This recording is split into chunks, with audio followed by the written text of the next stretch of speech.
गुरु गोविंद दो खड़े काके लागो पाए।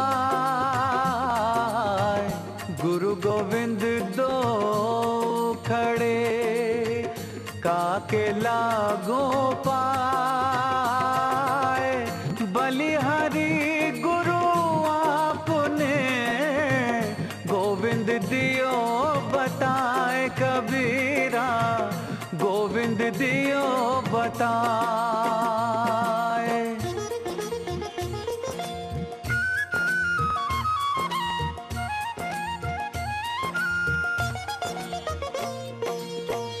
गुरु गोविंद सब एक है, बाकी सब आकार। गुरु गोविंद सब एक है, बाकी सब यदीय पादोदक सेचनेन स्थाणो प्रपेदे तरुभावमाशु।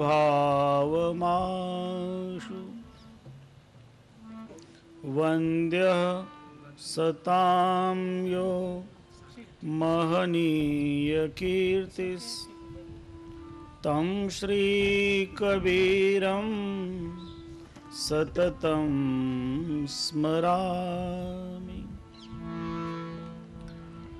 प्रथमवन्दो गुरुचरणजिन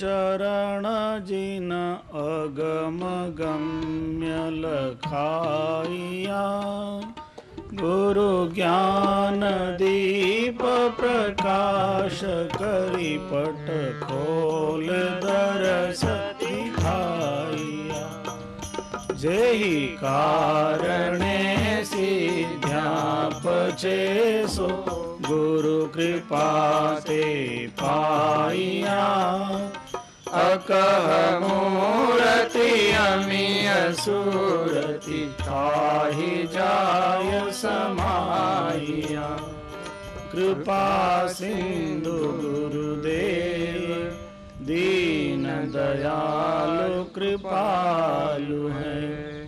विरले पावहि भेद जिन चीन्यो परगट तहाँ। बोलो सदगुरु देव की जय। बोलो सदगुरु श्री शांतिदास जी महाराज साहेब की जय। बोलो सदगुरु श्री राम स्वरूप दास जी महाराज साहेब की जय। सकल संत समाज की जय। सदगुरु कबीर साहेब प्रातः स्मरणीय संत समाज श्रीमद् ब्रह्म निरूपणम के श्रोता भाइयों, पूज्य माताओं,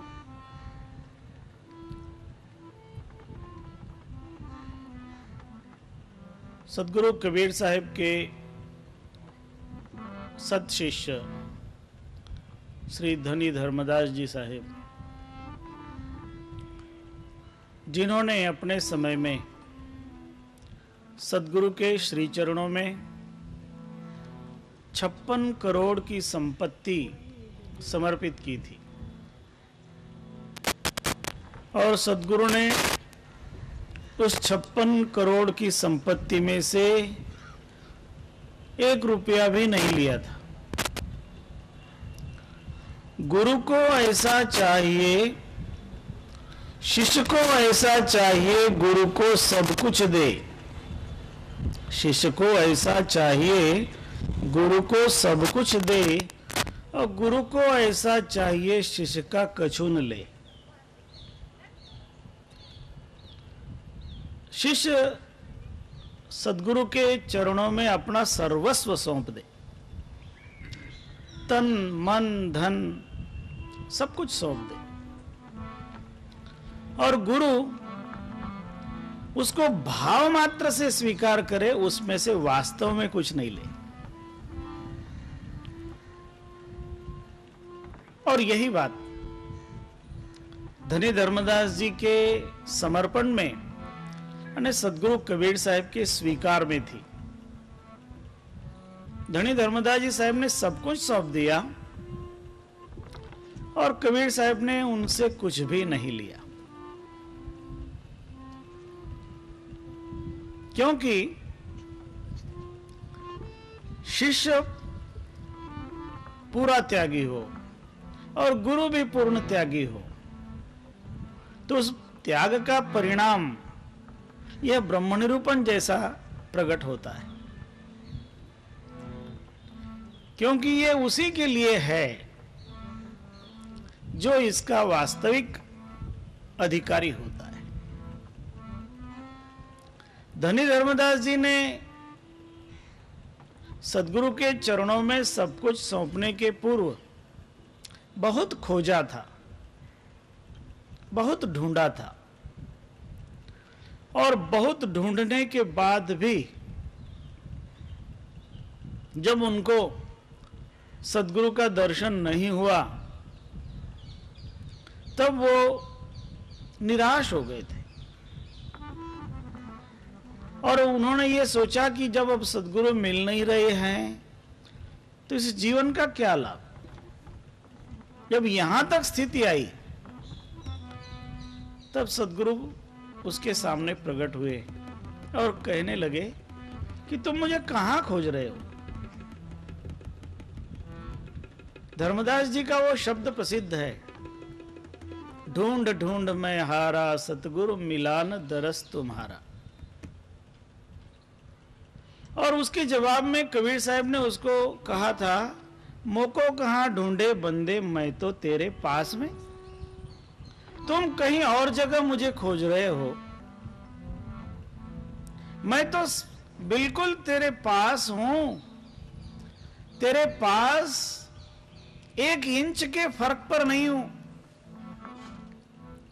तेरे साथ ही विराज रहा हूं, तेरे हृदय में हूं और तू मुझे बाहर खोज रहा है। बाहर खोजने पर जो भीतर है वो कहां से मिलेगा। वस्तु अंतय खोजे अंतय कही विधि आवे हाथ, वस्तु तो तब ही मिले जब खोजी लीजे साथ। कोई वस्तु जहां हो वहां हम देखें तो वो मिल जाएगी,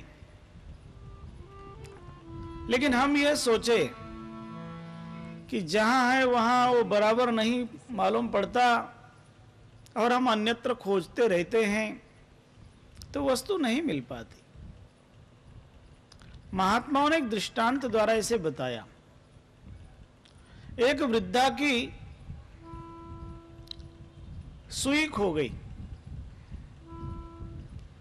घर में, उसके पास में दिया नहीं था, तो उसने सोचा कि प्रकाश ना हो तब तक तो मिल नहीं सकती सुई, इसलिए जहां प्रकाश हो वहां खोजा जाए।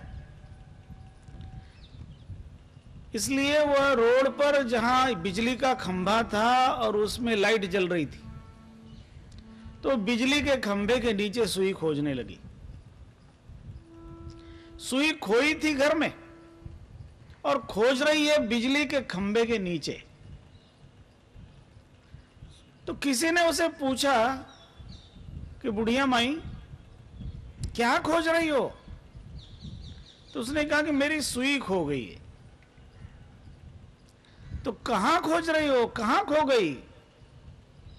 तो उसने खोई तो मेरे घर में, मेरी कुटिया में। तो कहा कि यहां क्यों खोज रही हो? क्या करूं, मेरे पास दिया नहीं है, प्रकाश नहीं है, और प्रकाश के बगैर वो मिलेगी कैसे अंधेरे में। यहां प्रकाश है इसलिए मैं यहां खोज रही हूं। तो जो पूछने वाला था वो हंसने लगा और कहने लगा कि भाई यहां भले ही तुझे उजाला लगता हो, यहां तुझे सुई नहीं मिलेगी, वो मिलेगी तो वहीं पर जहां वह होगी, जहां खोई होगी। यदि वस्तु कहीं अन्यत्र है और हम कहीं और जगह ढूंढ रहे होते हैं तो वस्तु हमें नहीं मिल सकती।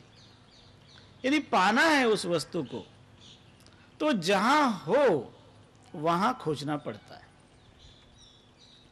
और खोजने में यदि हमें रास्ते का ठिकाना नहीं है तो जो रास्ता जानता हो उसका साथ लेना पड़ता है। इसलिए धर्मदास जी को जब सद्गुरु का दर्शन हुआ तब सद्गुरु के द्वारा उनको वास्तविक मार्ग का परिचय हुआ। और वहां पूर्ण परिचय होने के बाद धर्मदास जी ने सद्गुरु कबीर साहब से अपनी एक भावना व्यक्त की और कहा कि गुरुदेव आपकी कृपा हो तो मुझे सत्यलोक के दर्शन हो जाए। कबीर साहब ने कहा ठीक है, तुझे सत्यलोक के दर्शन करा देते हैं।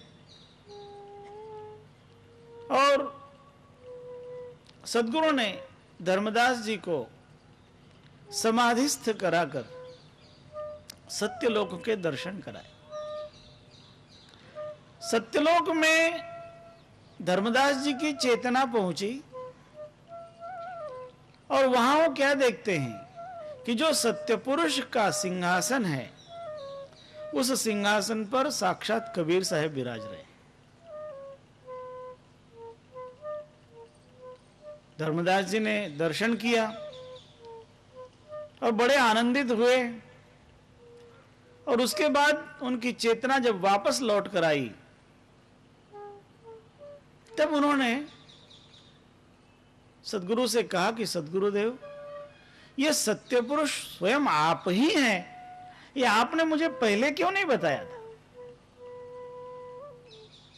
तब कबीर साहब ने कहा कि मैं पहले तुझे बताता तो तुम मानता नहीं, लेकिन जब तुमने अपनी आंखों से देखा तब अब तुम्हें पता हो गया।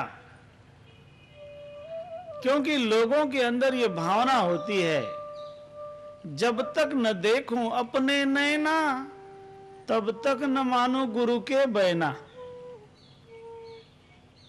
जब तक अपनी आंखों से न देख लो तब तक गुरु की वाणी को भी नहीं मानो।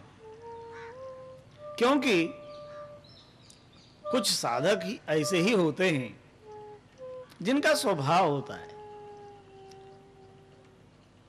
अच्छा है, खुद जानने की चेष्टा तो है, तो जिनके जिनके अंतर में यह एक प्रकार की लगन होती है कि मुझे पाना है, मुझे प्राप्त करना है, जिसे मैं आज तक खोज रहा हूं वो जिस किसी की कृपा से मुझे प्राप्त हो जाए वह मेरा सद्गुरु। और सद्गुरु की कृपा से वास्तव में शिष्य को वो लाभ मिलता है। और जब सद्गुरु कृपा से शिष्य उस लाभ को प्राप्त करता है,